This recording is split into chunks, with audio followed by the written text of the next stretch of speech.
Imagine being able to stream every curling game from every sheet from any event, be it your Wednesday league game, bonspiel, or corporate event. Curling Stadium offers an all-inclusive streaming solution featuring high-quality cameras, ease of use, great reliability, and minimal installation. Offering your sponsors customizable ad space on your streamed curling games and being able to sell video packages to your corporate events for increased revenue. With Curling Stadium, you can stream to any device, be it your mobile phone, tablet, or computer. Push the feed to your desired platform, be it Facebook, YouTube, or any other social media. Curling Stadium is simply the way forward. Where it's commonplace in other sports to televise every game, we want to do the same. Curling is a global sport, and it's time it gets the coverage it needs. Make your curling club the next Curling Stadium.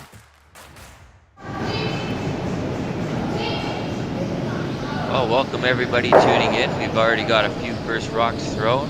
My name is Jeff Chambers, and I'll be joined along with Jerry Gertz. We're here for the Sasktel Curling Stadium action at the S3 Curling Club and Swift Current, Saskatchewan. Hope we enjoy the action. We've got the finals here of the men's, Yanagisawa against Team Laycock. Looking forward to a great day of action. Struggled a little with the Laycock one, I saw. Yeah. Yeah, it's been a lot of fun seeing the Japanese teams, the Korean teams in the curling club here in Swift Current all weekend. And honestly, all season long so far on Curling Stadium, as they've played in a bunch of these events, and their fans are hoarding and jumping all over the coverage, so it's been really amazing to see here. And Yanagisawa's back into another final. These guys are hot to start the year. Yes, I was fortunate enough to commentate on one of their games against Jesse St. John, and I was very impressed, top to bottom, very consistent team, good communication, very technically sound, play a pretty safe game for the most part. So yeah, it should be a good game to watch here with these guys. Yeah, the leader of this Japanese side is Tsuyoshi Yamaguchi, or Yama, as he's well known. He might be the most popular men's curler in Japan, and he was part of the 2018 Olympic team. Curled with Yusuke Morizumi, and when that split up, he formed his own team out of Karuizawa, and at that time he for a minor league team. Called it his junior team, but the way it sort of worked out was there was a mix of athletes. But Riku Yanagisawa was the skip of that team. So now 4 years later, Riku is skipping Tsuyoshi's team. Now the second season. So exciting to see this team really pay off. They won the Japanese championships back in May, and their team Japan this season, they'll play in the Pan-Continental Championships coming up end of October. Super exciting. Yeah, you can tell they've put their time in, and again, solid shooters, and their track records really showing. They put on a real big charge this year. They've climbed up a lot of world rankings from what I've seen just from this season alone. So they're on a hot streak. And yeah, the only thing limiting those guys right now is you're only allowed to count your best 2 events so far. So as the season goes on, teams can count more events. Because if a team like this played 8 events to start the year, and all of a sudden other teams have only played 1 or 2, you get a disproportionate effect on the rankings. But as it opens up, they're going to be able to count those events. So they've already banked a bunch of great results that you'll see them continue to go up the rankings as the doors open.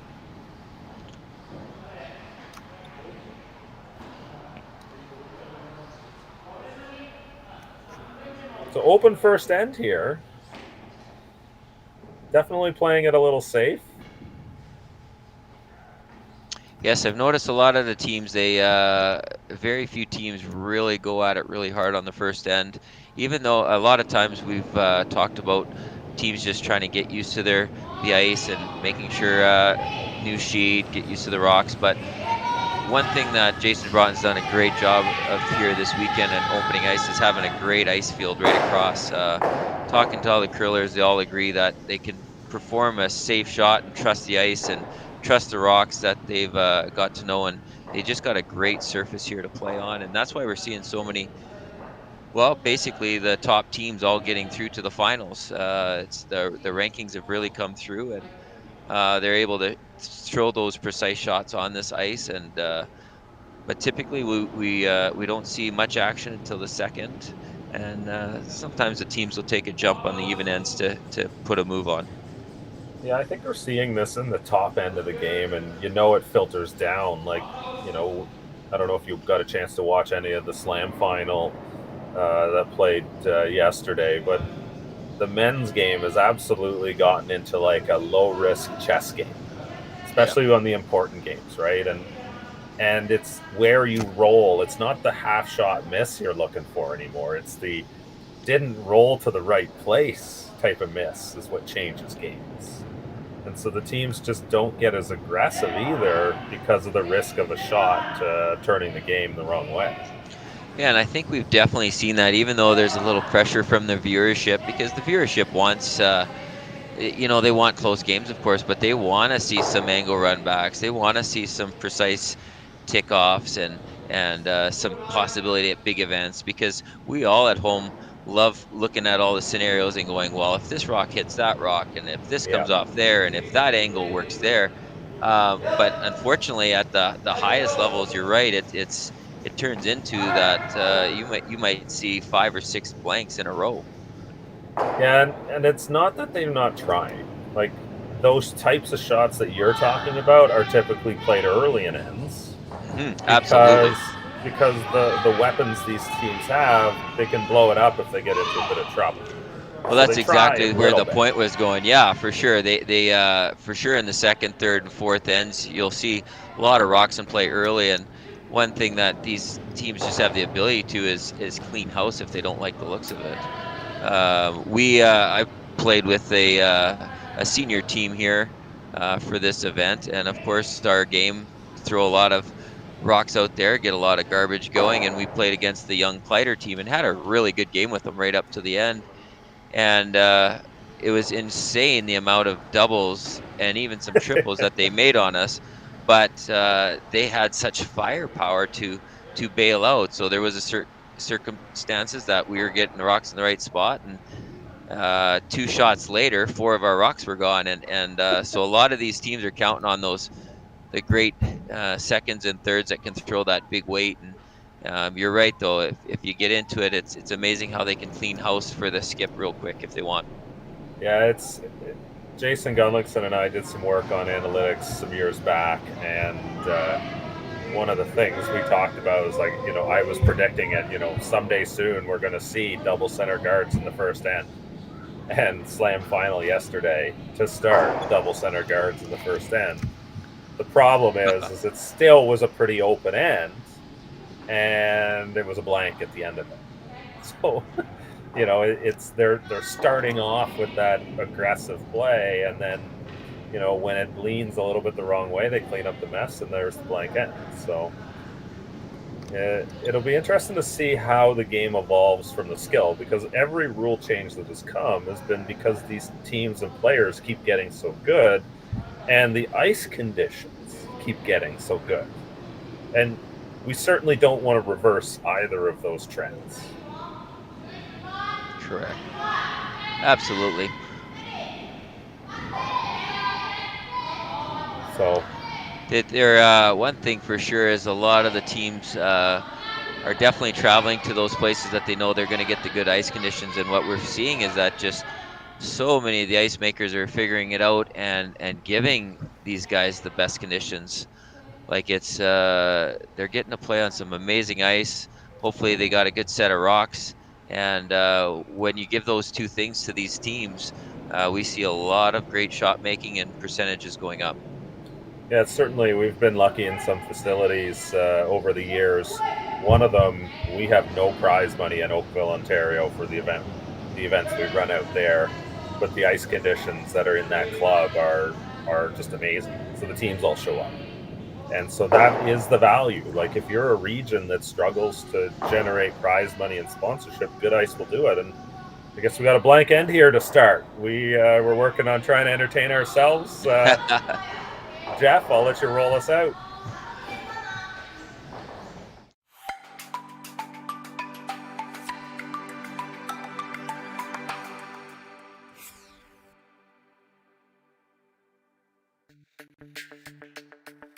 We're for agriculture, for growers, doers, whatever it takers. We're for doing things with purpose. We're for the little guy with big guy dreams. We're for agriculture. We're for you. Nutrien Ag Solutions, leading the field. We just got our shipment of logos here in for our next event, which is going to be the mixed double. As you can see, there's a few of them. There's roughly 20 logos per sheet to be put in for the mixed doubles, along with a couple extra little dots. But all our logos come from Jet Ice. They are the best logos to put in. We use them around the world, and they're very easy to install. As you can tell, this is the center ice logo that's going to be going in for the world. This is about a 4-footer by 10. It's going to look like $1 million. Their colors on their logos are always nice and vibrant. And like I said before, very easy to put in.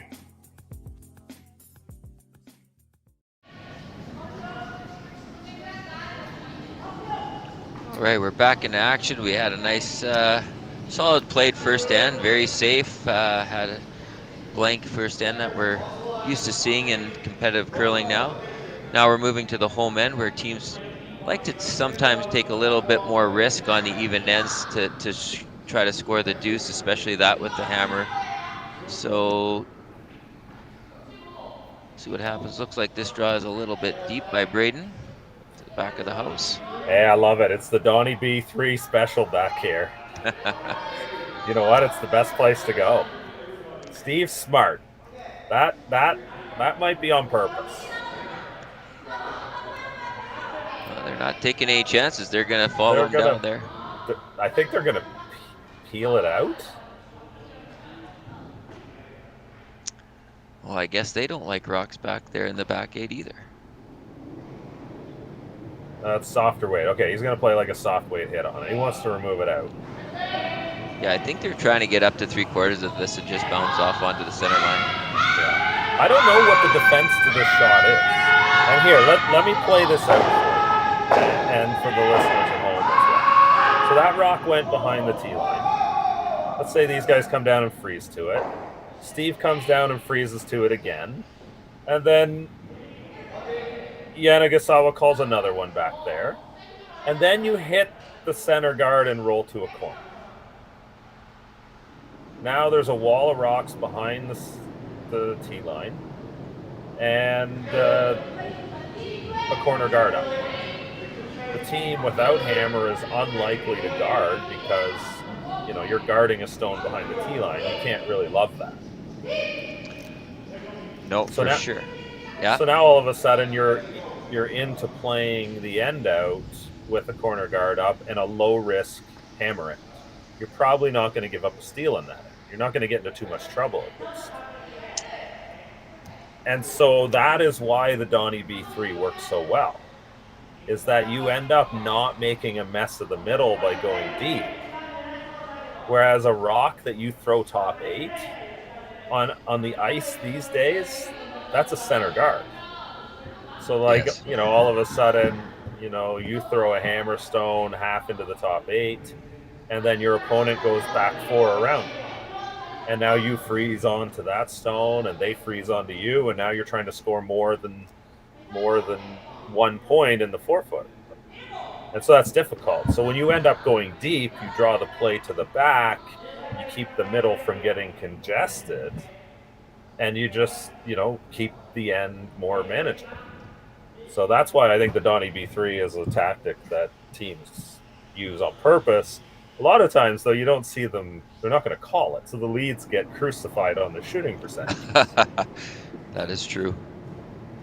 So yeah, it's really, sometimes it's a game within a game with this stuff. And the analytics stuff that we do, it absolutely screams, we love that strategy too. Well, one thing I think we're finding is and we talked about this in the last game, is that we haven't figured out all the secrets to curling. And not even close. still the teams are still learning, and always the talk about the directional sweeping and the most effective way to do it, and so many different ways of setting up the ends and so-called strategies and things like that. And we see that there's a different strategy almost every end, because very few ends are ever played similar. There's always a different situation that comes up, and yeah, it'll be interesting to see all the different strategies that we see in the future with all the top teams out there. Yeah, it's certainly been one of our missions in the sport, is to create better record keeping and information and all of that. And the cool part of having that information is be able to mine it out for cool stuff.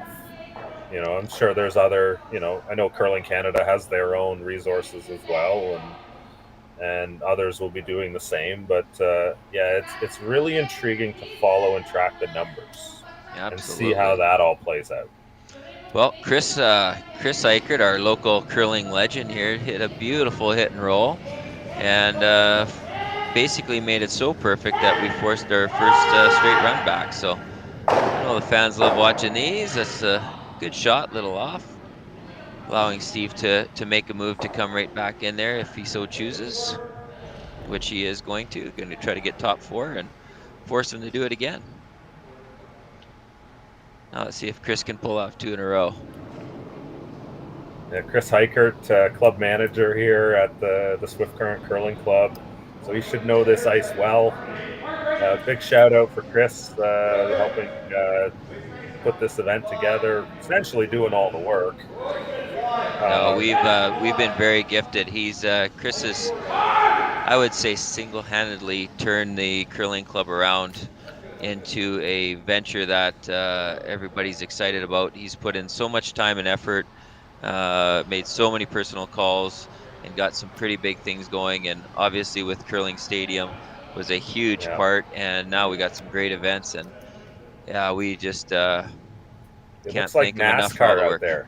It looks like NASCAR out there. It is fantastic. He works so hard with the sponsorships and the ice. It looks like you're going to a big tour event. It's right here in Swift Current. For those that don't know, Swift Current only has, it's about 16,000 people that are here, 17,000. So it's a small community. And to have a place like a facility like this, have events like this, we hosting these international teams, and they just love being in Swift Current. And yeah, Chris has done a great job to get the current field here. So, of course, we've got the women's event coming up next weekend. So a bunch of these teams are sticking around during the week, training inside the club too, and eating in the restaurants and staying in the hotels and all these things these teams do throughout the country.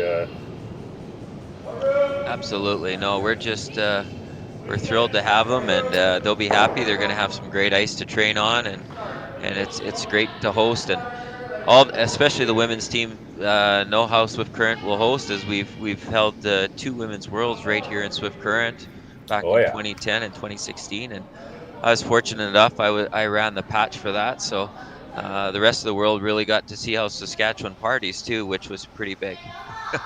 You left the player behind too.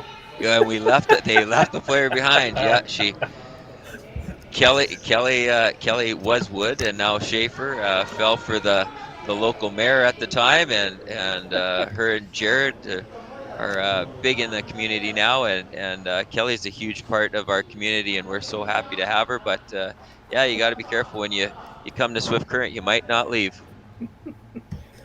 So we're getting here into second end action. It was a blank in the first end.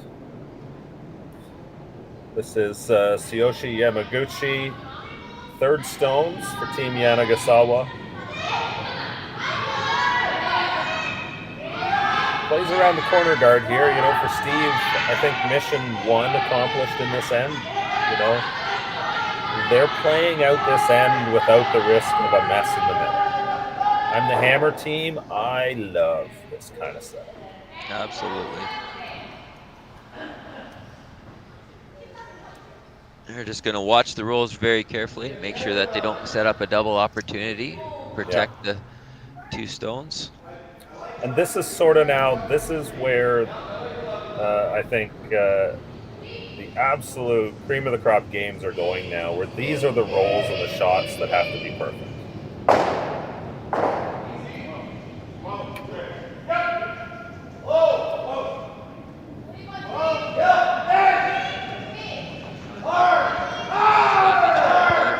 Chris on the inside trying to hold that line. They wanted a little roll, and unfortunately it came up on him. I think he was a little light on the weight that he wanted with that one, so gives an opportunity now to take both out. So a little bit of an unforced error there by Sean.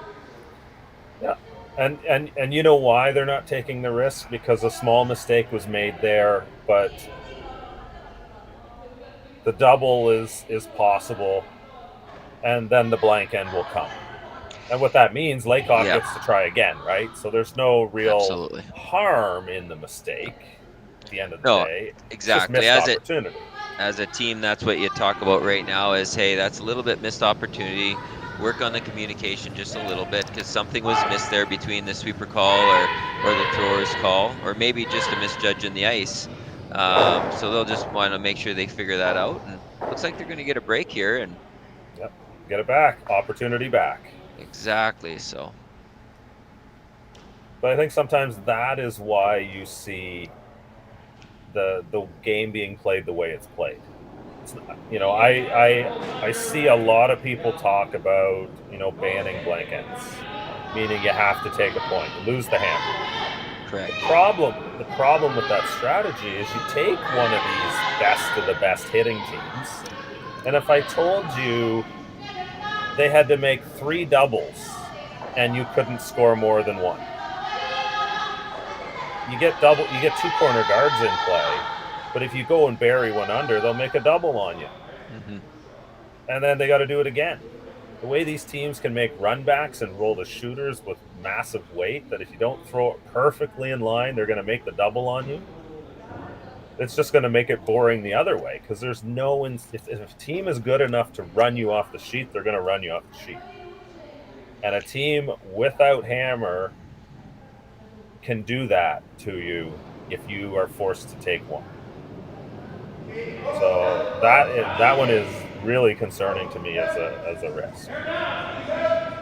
Yes, I know they're looking at a lot of different ways to adjust rules, and they've done some experimental events as well. And yeah, there's always a reason for it, and always a downside as well. There's you're gonna have to have guys playing the devil's advocate to truly get an understanding of what they need. But we'll see there with a nice solid shot there. It's definitely we can see it sets up a double opportunity, but it forces him into playing it, and he has to make it. Otherwise, it should be a pretty straightforward deuce. So right now you're looking at mission accomplished, and you're just hoping for a little bit of a jam or a slight miss and take advantage. It's all about precision shot making here.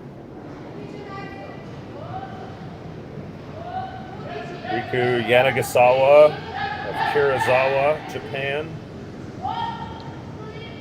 He liked it out of his hand, and then you can see the look on their face. Just they thought they had that one. It looked like it had curled enough, but there's a little bit of drag on that rock that came back on an angle a little bit differently than they thought. And yeah, now they have an open draw for 2, so should be a great start out for Team Laycock.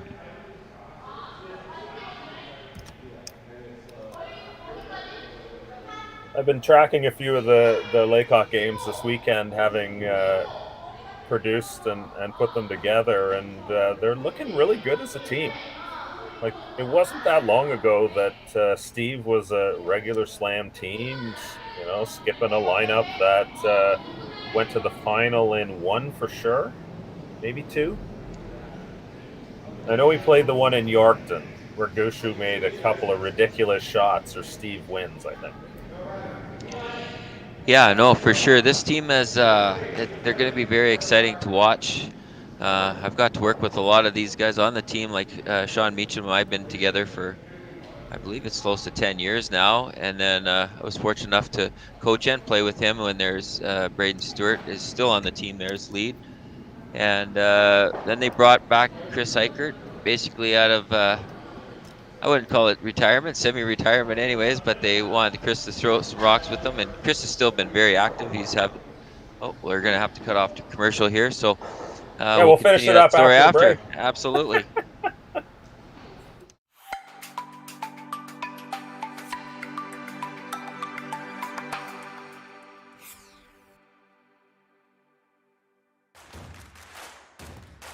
Imagine being able to stream every curling game from every sheet from any event, be it your Wednesday league game, bonspiel, or corporate event. Curling Stadium offers an all-inclusive streaming solution featuring high-quality cameras, ease of use, great reliability, and minimal installation. Offering your sponsors customizable ad space on your streamed curling games and being able to sell video packages to your corporate events for increased revenue. With Curling Stadium, you can stream to any device, be it your mobile phone, tablet, or computer. Push the feed to your desired platform, be it Facebook, YouTube, or any other social media. Curling Stadium is simply the way forward. Where it's commonplace in other sports to televise every game, we want to do the same. Curling is a global sport, and it's time it gets the coverage it needs. Make your curling club the next Curling Stadium.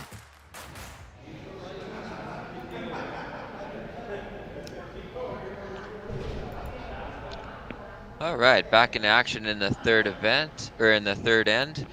We had Team Laycock score their deuce in 2. They decided to come in top 4 foot, and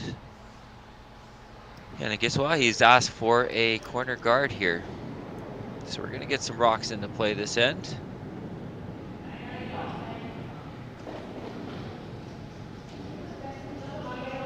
Yeah, first one in strategy. Generally, we'll get that corner guard going up.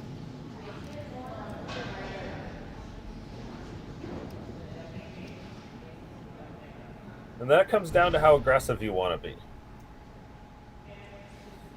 Absolutely. Typically, we'll see their teams go with a tight guard or come right up to their one and maybe just tap that back just a little bit to top button, but they're going to choose to go to just out front of the house into zone 3, as they would call it, for area. One of the other things that you can watch from these teams is where they put these corner guards, the previous shot, in play. You know, from across the sheet versus down the sheet scenario. You know, how tight to the center line. And it changes what these calls can do to you too, because that corner guard is quite tight to the middle. Yes, the old style of when we started, the game has changed a little bit. When you used to throw the corner, you used to really throw a corner, you used to get it out of the way so that you could open up your line so that you would have in theory, a draw to the button for your last shot. And what has changed in the game now that I've seen and through coaching is that they're getting the corner guards closer to the center line, even though it takes off the path to the button. The teams are very comfortable at thinking that they're just probably going to be running those rocks back now. They just got so good and accurate. So it definitely has changed over the years in the style of where you put those corner guards and how you place the ends. So there's a great shot from Koizumi there. Koizumi? I'm going to have to get the spelling there. But that center guard went too tight. Like all of a sudden now, by putting it there, the hit and roll was left that they could roll into the rings. And then now this leaves the option that Laycock's team is all of a sudden chasing here early in the end for no reason other than where that stone ended up.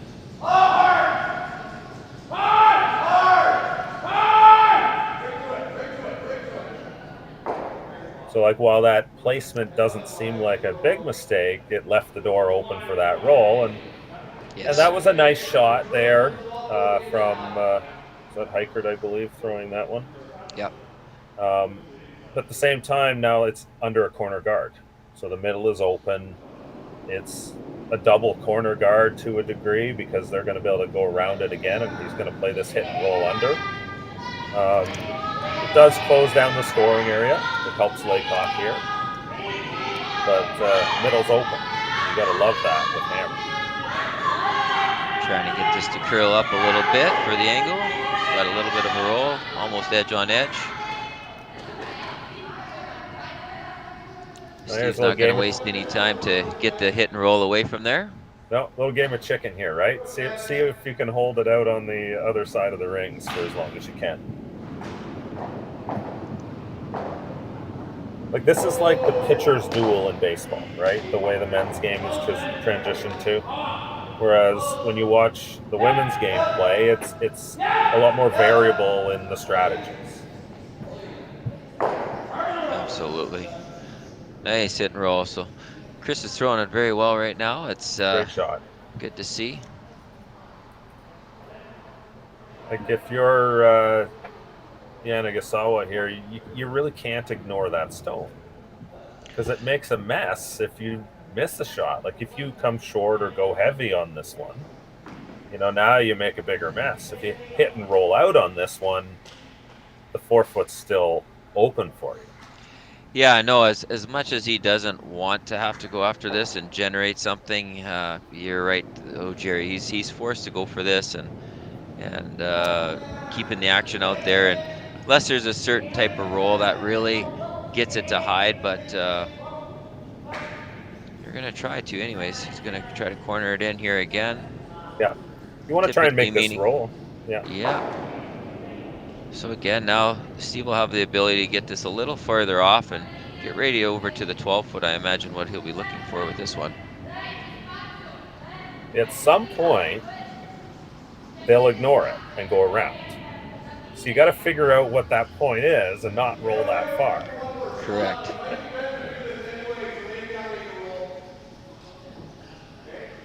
Because every time you make one of these hits, you also move further up in the rings too. Correct. Looks like Steve might be taking the crack at rolling this one under instead. Yeah.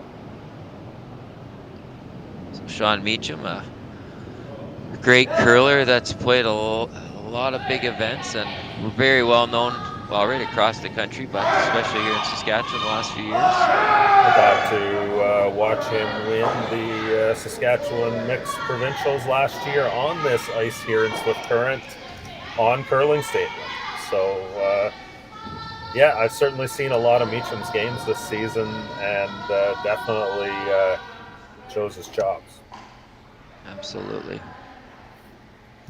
That unfortunately did not get under enough. It was very, very close, so this gives a closer opportunity. I think there's room to sneak it under that red one still, so very close. You'll have to tease this pretty tight to get there.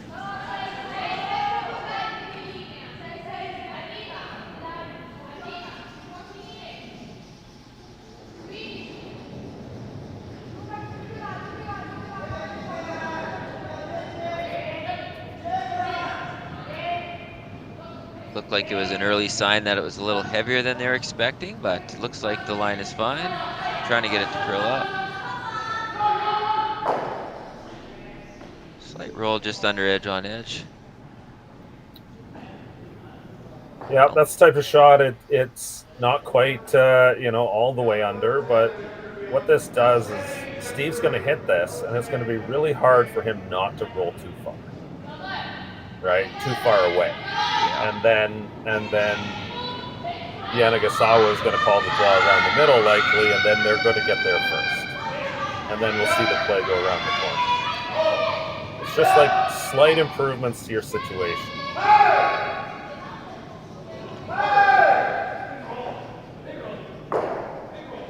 He's got the roll, so nice placement. Really well made shot. Totally under control. Rolled exactly to where he needed to be. It looks easy, doesn't it? Yeah, that looks like. Oh, yeah. Of course, that's what he's just trying. But there was not a lot of room there to make it as good as what Meacham did there. That was very easy to hit less of the rock and, like you said, roll way over into the 12-foot. Which would have been the typical shot, but that just shows the preciseness of good communication throughout the team, and they knew exactly where they wanted to hit it, and good throw. Yeah. So now the roll under attempt. That's going to go a little far, but still very good shot. Still Shot showing zone. about three quarters. So Steve has to deal with this. He might want to come down and just do a little draw tap. Yeah, it's open enough. If he wanted to throw weight at it, he could pick it out too. Steve's the touch player, though. I think he's going to throw a little bit of weight at it. Looks like enough to at least bump it out of play. Yeah, for sure. With that ice, that's actually looking closer to house or control weight. And here's a good one for you, Jerry. I look forward to hearing the answer, but the different commentary for the different weights that the teams use definitely changes amongst the demographic, and I think just it depends on where you are. But calling it control weight compared to house, whether you call it bumper weight, whether you call it board weight. You know, that's something that we've run into with the way we're doing broadcasts. Because you got to think about it, we're throwing people into the booth. You know, the way I like to call it is, a conversation among friends. We're not serious curling commentators. We're just here to talk about curling and have some fun and watch a curling game with everyone. But people are coming from different places, right? So, we have Mark Nyo from Oklahoma who's done a bunch, and Jason Chang from Toronto, and lots of people from all across the country. Everybody brings different cultures to the sport, and they're exactly what you said. Yeah. It wasn't until I came to, I originally was from Manitoba. I did all my junior curling there and didn't get serious into the game at a higher level until I was in Saskatchewan. And I just remember, coming, and all of a sudden I played with Max Kirkpatrick and Sean Meacham here, and right away Max throw me house weight, and I'm like, and house weight is what?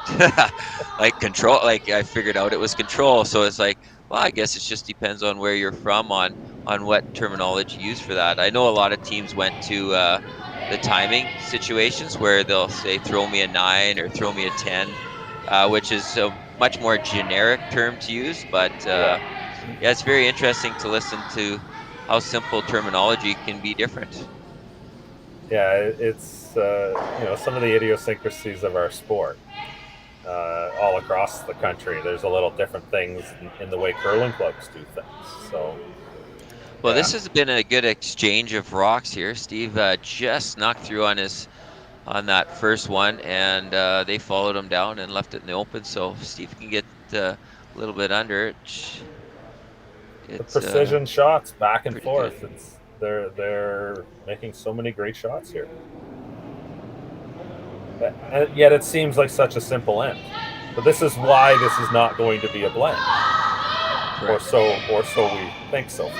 Well, unless he buries this and he decides to do a run back on his guard, but just can't see him pulling off that shot. Some teams might take a crack at that.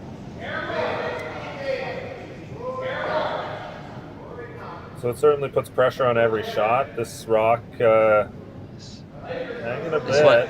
This one got out a little bit on him. Chris is late on coming down, but we have a big miss here.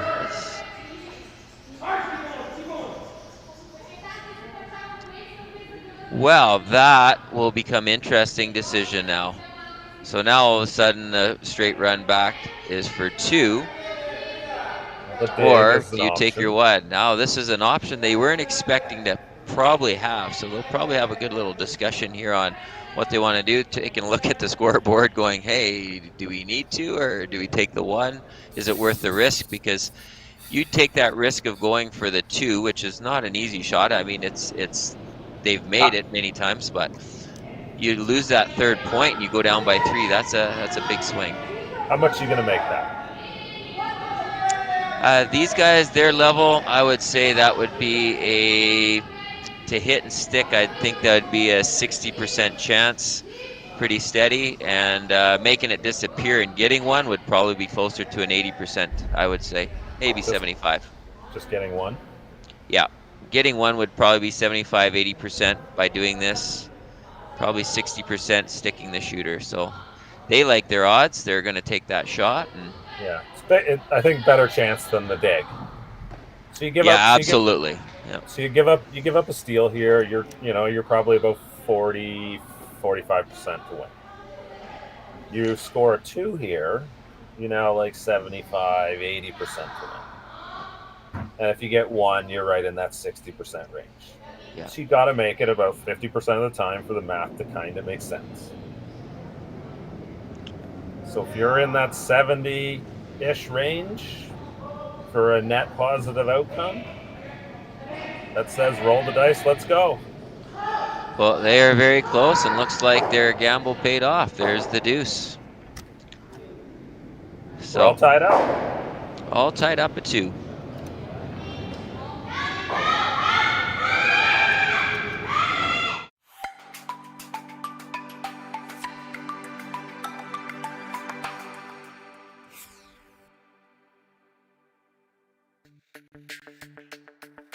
We're for agriculture.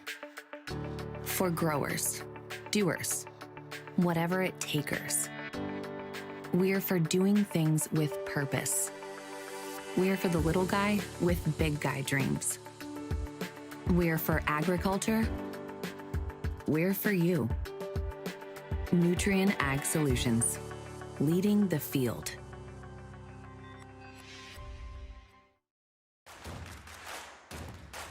Imagine being able to stream every curling game from every sheet from any event, be it your Wednesday league game, bonspiel, or corporate event. Curling Stadium offers an all-inclusive streaming solution featuring high-quality cameras, ease of use, great reliability, and minimal installation. Offering your sponsors customizable ad space on your streamed curling games and being able to sell video packages to your corporate events for increased revenue. With Curling Stadium, you can stream to any device, be it your mobile phone, tablet, or computer. Push the feed to your desired platform, be it Facebook, YouTube, or any other social media. Curling Stadium is simply the way forward. Where it's commonplace in other sports to televise every game, we want to do the same. Curling is a global sport, and it's time it gets the coverage it needs. Make your curling club the next Curling Stadium. Oh boy, we had a fall. Looks like it didn't hurt too much. He's right back up, but face might have turned a shade of red there after falling down. We always do as grillers. Gonna shake the leg off a little bit. He felt it a bit. Big old smile on his face, so I guess we're gonna be okay. Yeah, all tied up at 2 there. A bit of an uncharacteristic miss out of Steve Laycock is really what set that off. Yeah, he'll be a little bit disappointed about that. Pretty straightforward shot that just got out of his hands, got a little wide at the beginning, and they weren't able to get it around. So, yeah, a little bit of a costly miss as they had a pretty much good force on for the 1, but just lost an extra point than they wanted to. So they'll be bouncing back and ready to go. And there's a beautiful shot by Braden Stewart to start it off right on the top 4 buried. So get some action going. So here we go, this time around the center instead of going deep.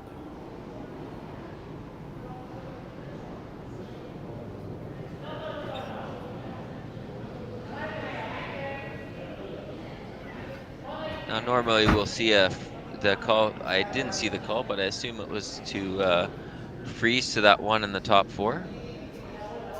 They're having a good look at it here. Looks like it's a real nice one. They're waiting for it. Going to carve it in right at the last. Nice touch.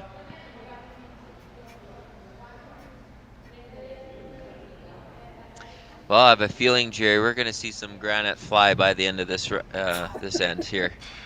It always seems to come together that way, right? It's blank ends are not a purposeful thing by most of these teams, and I think that's the part that's hard to understand from a fan's perspective, because you see all the zeros on the scoreboard and you just assume boring game.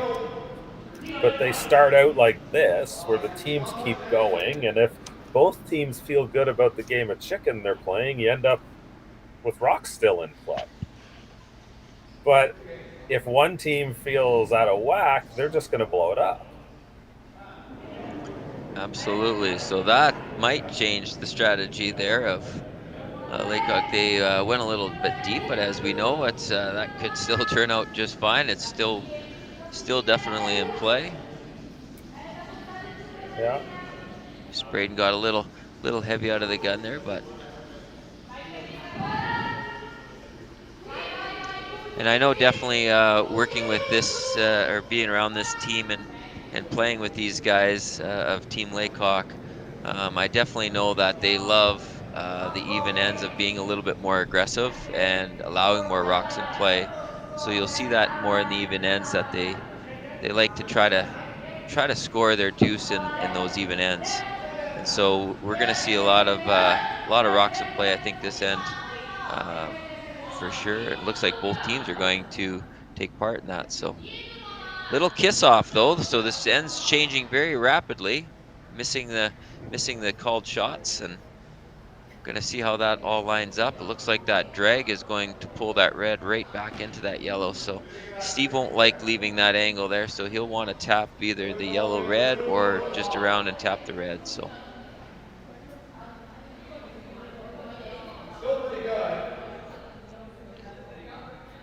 he's just seeing right now if he has enough, because he'd love to play that with weight, because I think he believes that red will drag right back onto the yellow, but just seeing if he can see enough of that yellow rock to make that kind of shot. But Yeah, looks freeze like right they've in the changed. pocket there. Yeah, looks like they've changed their mind and going to the other side here. You just want to kind of line up an angle on both sides of the red stone, so you kind of, sorry, both sides of the yellow stone, so you have the angle on both sides, right? I think they've got a great one in here. They're both happy with the weight and the line. So typically when they both, the sweepers and the caller, get along, you're going to get a good shot. So that's exactly what happened there.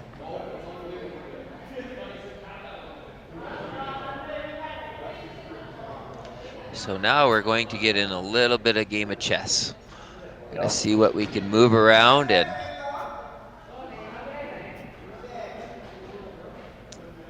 I don't know. It's not great for Yanagisawa right now. no, I would agree with you. Right now, it's definitely in the favor of Team Laycock, but we all know that angles can change fast, and within a couple shots, it could be turned right around. Needs the right weight here to get enough curl around the guard and hit this thick enough. Looks like he's a little wide on this one. They're starting to angle sweep quite early in the pass, so they're going to really try to curve this over. Looks like he's going to get enough to move it around a bit, but not much. No, just got it outside there, and they just, I think, a little more weight than what he was asking for. He just wanted to move that to the back four, which would take no more than hack to do, and that was closer to board. So just a little miscommunication. Yeah, that one was the miss is terrible. Right? You know, it's one of those shots where I don't know if they looked at how bad the miss leaves them.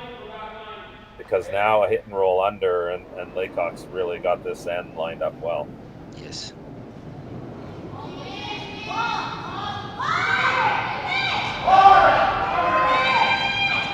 They jumped this early, so he's a little light by the, you could see Sean Meacham's indication too. So they thought this was a little light for the shot they wanted in. It was tight because they pulled it on, and wow, a big sweep in by Braden there. So Braden went right out of his hands. He was sweeping that hard right out of the gate. And good thing he's young and in shape. And one thing about Braden is he can really hold stones. It was one of the beautiful things about coaching the team in the last couple of years is watching him sweep and how he could control and hold those rocks. And Sean always had that faith in him.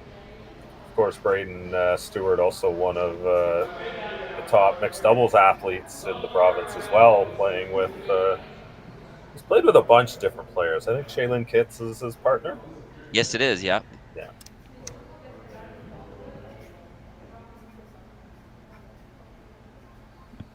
All right, Tsuyoshi Yamaguchi here now has a mess to clean up.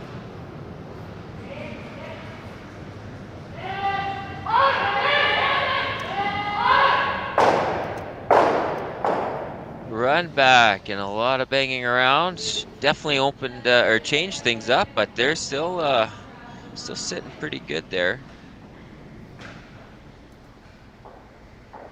Sitting second shot now, so Steve can easily move that out just how he wants to position the stones to avoid setting up a double right back.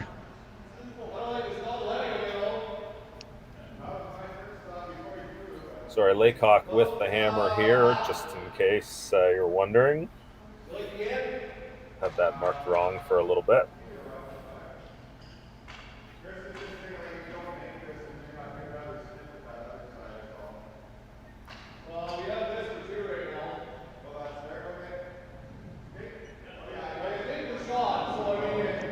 Little discussion going on here now, as Meacham had mentioned his first thought was to hit the outside yellow and try to make the double across. They're looking like they're... Yeah, you know what? With the finals, it actually comes out pretty good in sound, so let's listen in a little bit more. Like, it's something we lose track of during the event because the way we have to wire the facility and set up our streams, having player mics is adds a lot of challenges for now.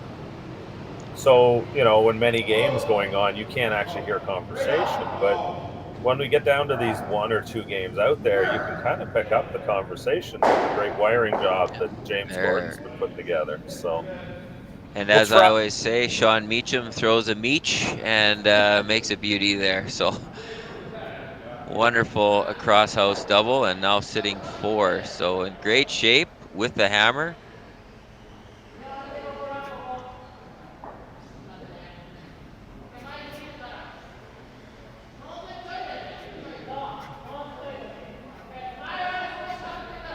Looking at returning the favor by throwing a double here, and just gotta take your medicine time.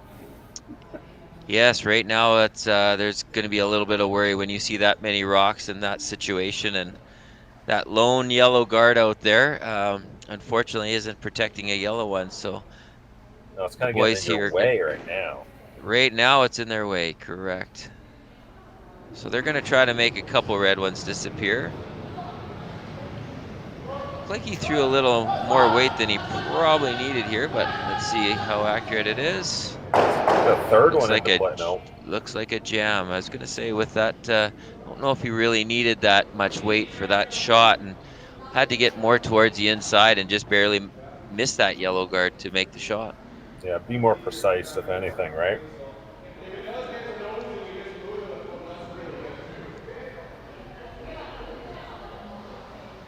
So yeah, leaving that. Well, you know, that rock on the back 4 is not terrible for Yanagisawa here. No, it's going to be a saving grace for him if he tries to. He'll be trying to corner freeze it, most likely with the in-turn, and that's why the guys here want to put it just. Looks like I would assume top 4 on the other side, so that they have an option to run this easily back. It'd be a short run back. So they're just trying to position another rock here so they can use it. I wasn't sure if they called the tap on this one up front here, but they definitely don't want to leave it as is. No, I believe they would want to just tap that one on the top 4 and just split it ever so lightly so you could use 2 different rocks. That one snuck by on them, unfortunately. That was very close to literally being perfect shot. So now, opportunity to freeze and make it a heck of a lot harder on Steve. That's no gimme though. Oh no, there's definitely no gimme there at all. That's edge on edge, but there is an opportunity. It takes a gamer here showing up with a gamer shot. But you know, here's the problem though. If you're ever a little bit wide, you only corner freeze on it. Steve can pop it on the nose and probably get 4. You're a little tight. You rub off the top one and hit 5 probably. Yeah. No, this isn't for the faint of heart right now. This is when you got to look at your shot and just go, well, just throw it, and not concentrate on the consequences, just try to make your shot. Looks like he's decided he just wants to make a double here, make some rocks disappear. I definitely thought he was in a little bit too deep for this shot, but he's not willing to go for the all or nothing, the draw freeze right now. Yeah. Still early enough in the end. They're still playing some damage control. But, you know, they got to start thinking about, is this the time to play the freeze here, right? I don't know about too early in the end. There's only 2 rocks to come here, Jerry, so it's crunch time. Yeah, all right, they moved out the front one. That's why I'm a little curious about the hit there. The danger right now that they have is if they come around and loop it on that back one, which Sean Meacham just pointed out. I wouldn't be so shocked if the guys are going for a multi-score end of 3, then they're going to draw one into the top house, but you're taking that risk that the opposition can draw around that in turn and freeze one. You could easily, if the guys went up right now and peeled the top yellow, they're pretty much would be guaranteed a deuce out of this, but you can tell Steve is looking for more than just 2 out of this end. Well, there's a chance to win the game here, I think. Or, yeah, you know, theoretically. I think they're willing to take that risk. Yeah. You know, sometimes you get in too deep and then you only get 1. Or they make a great freeze because that's the only thing you leave them. Well, that's the danger of this shot, though. Like it's I believe that in-turn draw is still going to be there for yellow. And now, if you're Yanagisawa, you're all in anyways. So, yep. Might as well try and score one.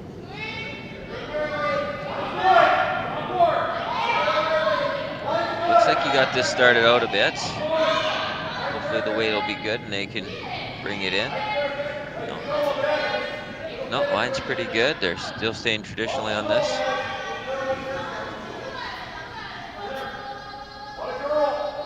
They don't want to cross over their rocks here. Want to make sure that they can still use that to, if he does manage to draw one in there on the in-turn, that they can still use that to slash it out. Well, they're looking at removing a triple here. Is the quad there? It's close, but I wonder how that third stone will fly, whether it will go sideways enough. Yeah, it'll definitely push it into that direction, but it'd be pretty hard to get all the way over there. It's got to hit it just a hair on the inside on the center line side.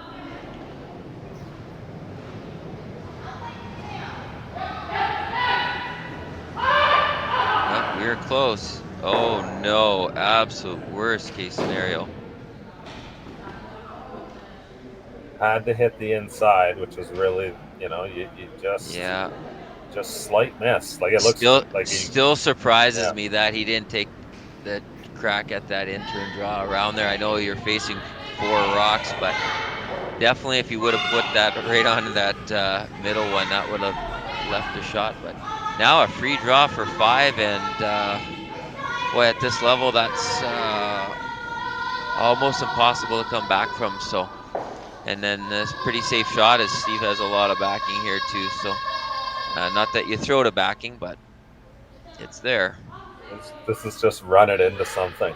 Yeah, this is just like, oh my God, let's get it down there. So big time excitement level as you're pretty much sealing the deal here, scoring a 5-ender in the 4th. Looks like the weight's good. That's something. Wow. Wild happens here. This is a huge lead.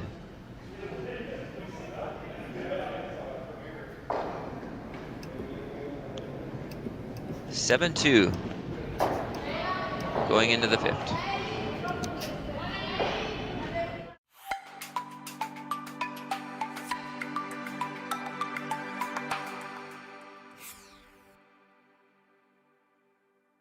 We just got our shipment of logos here in for our next event, which is going to be the mixed double. As you can see, There's a few of them. There's roughly 20 logos per sheet to be put in for the mixed doubles, along with a couple extra little dots. But all our logos come from Jet Ice. They are the best logos to put in. We use them around the world, and they're very easy to install. As you can tell, this is the center ice logo that's going to be going in for the world. This is about a 4-footer by 10. It's going to look like $1 million. Their colors on their logos are always nice and vibrant. And like I said before, very easy to put in.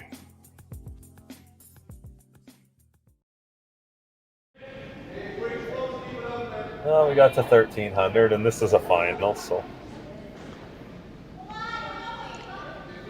Back into the fifth end for those that are just joining us. We had a huge 5-ender by Team Laycock in 4. Couple unfortunate misses right at the end and set it up, and it was a good solid end played right through by Team Laycock with basically 100% end thrown.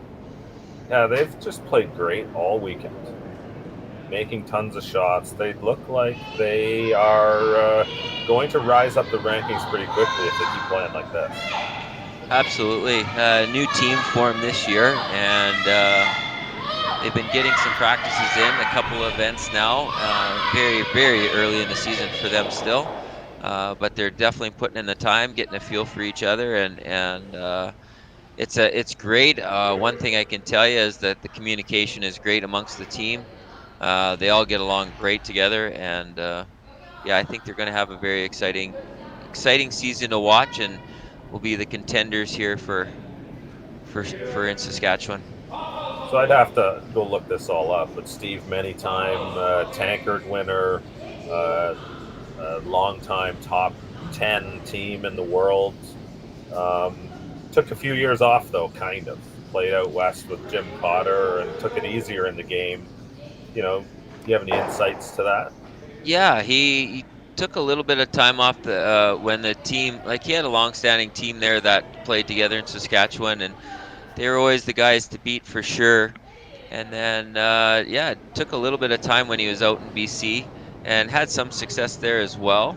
And when he came back to Saskatchewan, he kind of joined up forces with some other team just to get a feel for what they wanted to do, and then just a little bit of talk with Meacham in the off season, and we knew that all the teams were kind of moving in different directions and being an Olympic curling cycle, and they decided that they would get together and give it a little run here for a couple of years to see what happens. So that's kind of how the team came together, and Steve's experience and his respect for Sean Meacham. I mean, Meacham's been known as a great thrower, and he's been in a lot of different roles as far as positions, and most recently skipping. So Sean had to really decide whether he was going to go back to sweeping a little bit again, and he's worked hard on his body for sure to make sure that he could do the sweeping and maintain it. So he's in really good shape right now, and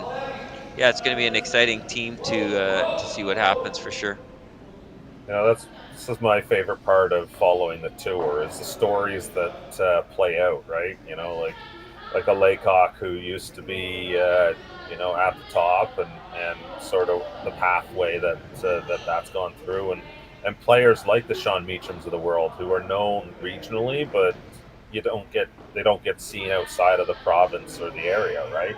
Correct. Yeah, some really good talent there that just you know, it's tough to do all the traveling too, and it's hard to get the invite into the slams. Like once you're in there, you're kind of in there. So it's looking from the outside, it's not an easy place to get into. So you got to take advantage of these type of spiels and earn some points and get some wins and eventually get your invite in. And then from there, it's just need some successful wins at some slams, and then you're set. Yeah, it's really become hyper competitive at that 10 to 25 range in the rankings, where the international teams are all fighting for spots into the slams, and it makes it tough on the young Canadian teams. Absolutely. So with a 5-shot lead, we don't normally see it. Well, you don't really want to see that many rocks in play, but I know they're all red in the house, but the guys are going to give them full respect yet and figure out a way to make sure that they clean the house the best they can here. So they're looking at angles right now, and Like Steve could put up a guard in the middle and try and just end this thing, because it's going to be really hard for the opposition to score more than one in that scenario. But you don't need to. So you're going to peel here, right? absolutely. Well, Chris is going to change things up a little bit with that throw, but Sure. got rid of the corner. They thought they were going to miss, but little tick in a wick, but it does open up the triple there too. Yeah, he might want to take advantage of moving some rocks. I don't think he's going to hit this very hard if he does play that. Typically, the draw around the corner will be the first play. And oh, sorry, I had the wrong rock colors here. Yeah, sorry. He might want to maneuver the reds a little bit here just to change those angles and to move them back behind the tee line. But they're going to go straight draw for right now. The thing about those red stones lined up the way they are, they do move around and splash around the rings pretty nicely once you do make that choice. Correct. I had the wrong team throwing them in my head. Gotcha. Well, that would be a factor then. It's been a long weekend. Lots of curling. Yes, and thanks again for Curl Stadium to offer such great coverage of all this. This is just absolutely fantastic that people around the world can watch this action in such high quality, and I just think it's a fantastic program, and given the opportunity to showcase these teams that we talked about that aren't on the Grand Slam, that aren't on the TV this weekend. So I'm gonna have to go do a count. Thank you. You have to go do a count and see how many Yanagisawa games we have, but I think it's north of 20 now already on the season. Well, It's huge been fan fun. base, and yeah, great to have them on there, and Playing great under to the have corner that here. coverage. Yeah, playing under the corner here. They are. So they're just going to throw another one in there for fun, right on the button. Wow. So right about now, you're just wondering, wow, here we go. They're definitely going to have to move some rocks back, get something behind the tee line. He's like, do we go here, guys? Yeah. I don't think that was very committed. It's like there's just, there is definitely, the shoulders are not sitting as high. They're a little shrugged right now. Yeah, just Laycock's team has really just showed up today with shots like that. And Yanagisawa's team a little bit just not quite up to the same level right now. Of course, though, it was Steve who had that miss a couple ends ago. Yeah, I was just gonna say, like the team itself played really good, but Steve had a big miss there in end number 2. But other than that, obviously solid play. Chris, maybe with a little bit of shaky slide there. The legs are definitely getting sore by now. I know when I talked to him, we're comparing how sore each other's bodies were from all this curling, and that Advil is our new best friend. But yeah, that one got away from him throwing the up weight. But for the most part, if you're keeping track of shooting percentages, they're definitely going in the favor of Team Laycock today. Like as a team, top to bottom, they haven't been matched today. Yeah, just rock positioning, everything. That the only reason that one probably stands out is that might be the only one. Yeah, correct. Yeah, Ed. Yeah, absolutely.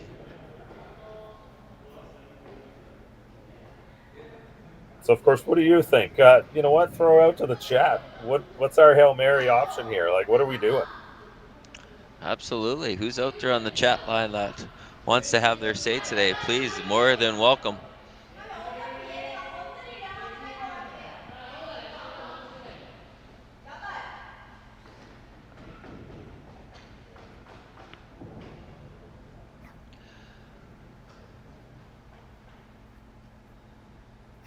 Wow, this is an interesting call here.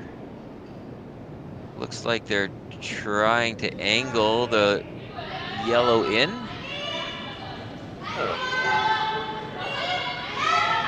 Well, the whole idea is probably to just break that lineup, right? Yeah, Get I those think that's stones what you're moving. trying to angle it over and leave their yellow in the house. They're going to roll it in, and looks like a successful shot here.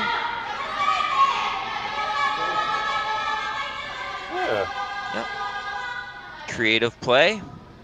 Leaves a corner guard up that they can use.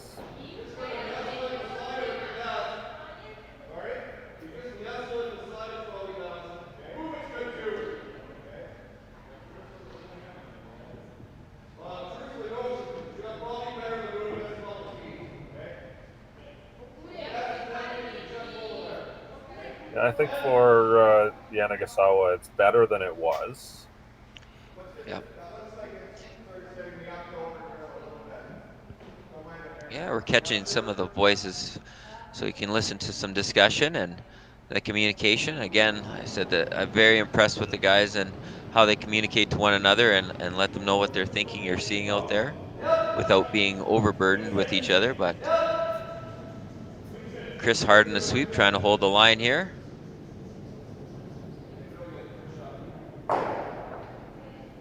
Exactly where Steve had put his broom at the right off the bat, right where he wanted it. So another great hit and roll.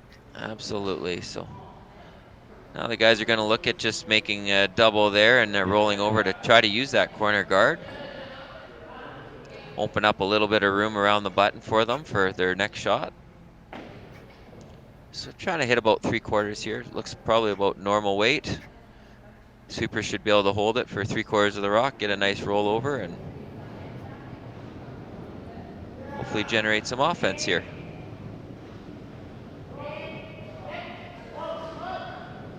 They're very close to where they want to be. Again, the best thing you want to hear is yes, no. That was a great shot. Moves it off and gets 3/4 buried. So fantastic shot there. Yeah, keeps the shooter in play, in a good spot.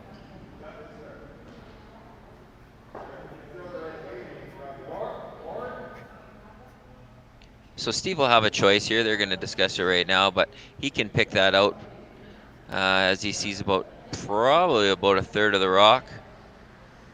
And again, not the end of the world if he does come up and hit that top guard.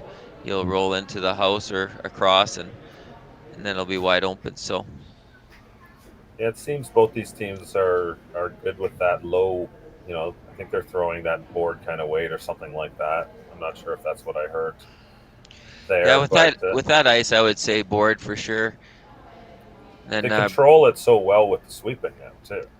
Yeah, especially you got Braden on the inside of this one, and just like I said before, Braden has a very good gift of being able to hold the line, just as good as most. Really good sweeper. We hear that from a lot of teams that we played against, that the sweeping was always complimented. Oh, nice. Well, this one got away. Let's see, got a good shot there, and enough to move it out, or close to it anyway. 100%. Accomplishes the goal. Absolutely. Steve just didn't lean enough on his sweepers there, with that weapon in Braden. Yeah. He just left it a little bit on the edge, but it was still just enough. I think that Chris just didn't lean on that enough. We'll have to talk to him about that. He's got to put more effort into it. Of course, that guy's going to be running on fumes at this point as well. Well, no one does it better.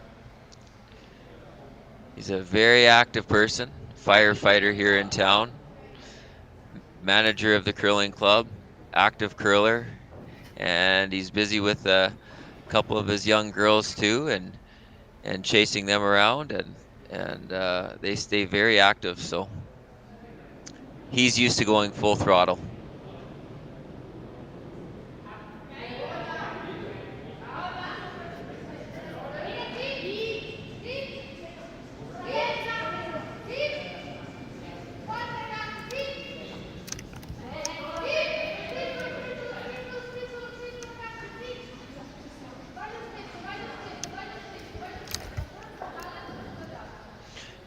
Do you happen to have an update on the ladies' game that's going on in the finals, Jerry?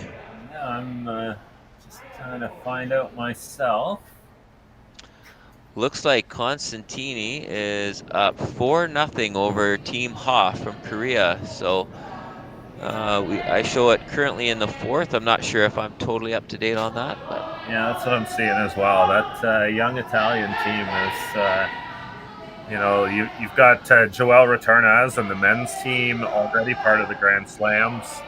Constantini, of course, Olympic gold medalist in mixed doubles. And Italy's hosting the next Winter Olympics in 2026, and that is in Constantini's hometown of Cortina d'Ampezzo. So this is a program. Yeah, I was going to say, this isn't by accident, this team then. They've put them together, and some great training obviously is paying off. I did the commentary for them for their semifinal game, and very impressive shot making, very methodical. The pre-shot routine on every shot. It was an impressive team to watch. Great communication.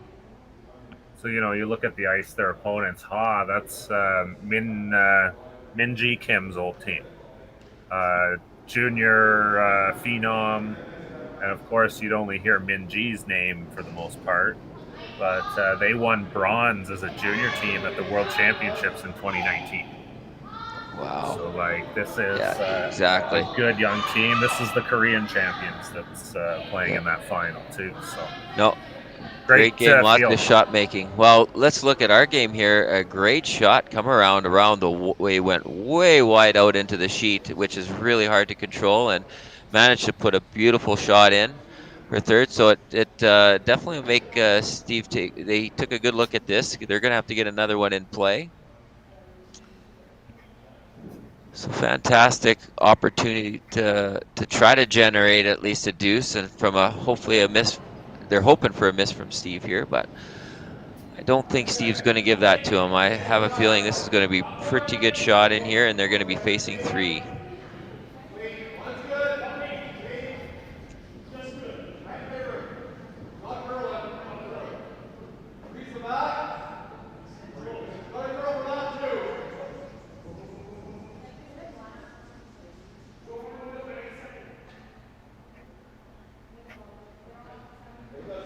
Good shot.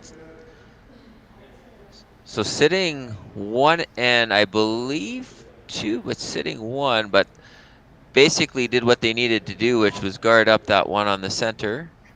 Yeah, I think it's probably 2, but you know what? No guarantees on the accuracy of these cameras. But regardless, is even if they it's pretty fantastic though.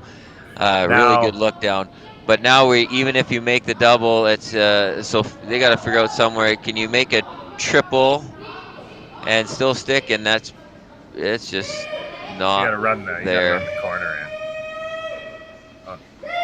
Yeah, that's what they're having a look at and try to move that one off. That one stick. And can't you get the corner in and stick it on the one on the button? Like, is that not there? Like, it's really hard. That's pretty close, but I think why they're looking at that top red one is I think they think the red one is second shot. Okay.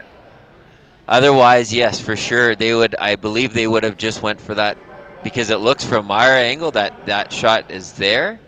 But yeah, when they looked overhead, I believe that shot they just threw, the red, became second shot. So I think they have to figure out, can they hit that? But if they throw a haymaker down and catch, oh my God, a quarter of that yellow rock and get it right under the nose, right where he's looking now, it will spin off that red one and it will get some things motion. But this is a Hail Mary. This is when you want to make sure we got the record button on because the playback will be fantastic if this makes it, and it'll definitely make the highlight reel for years to come. There we go. So, let's see it. I kind of want this to really happen. Give it a good call, Jeff. It's all yours. Yeah, let us go. Well, first of all, throw that rocks. Load up, go. Here we go. Gonna have to give it a push, which he did. So no lack of trying here. He's got a curl. Got a curl. Nope. Well, hey, guess what? He got them all moving. Valiant effort. But that's going to be the ball game at a 9-2 finish. Congratulations, Team Laycock, on a really well played. Thanks, Jerry, and thanks to Sasktel Curl Stadium and Swift Current for hosting in a great event. Yeah, thanks, Jeff. Really great to have you on for commentary as well, and thank all the fans for tuning in. Jump over to the women's game. Still going on there. Hit up the Curling Zone YouTube or CBC Sports YouTube. Both are playing both finals. So thanks again. That was Jeff Chambers, who joined us for a few games this weekend. Really enjoyed it, Jeff. Thank you very much. Anyways, take care.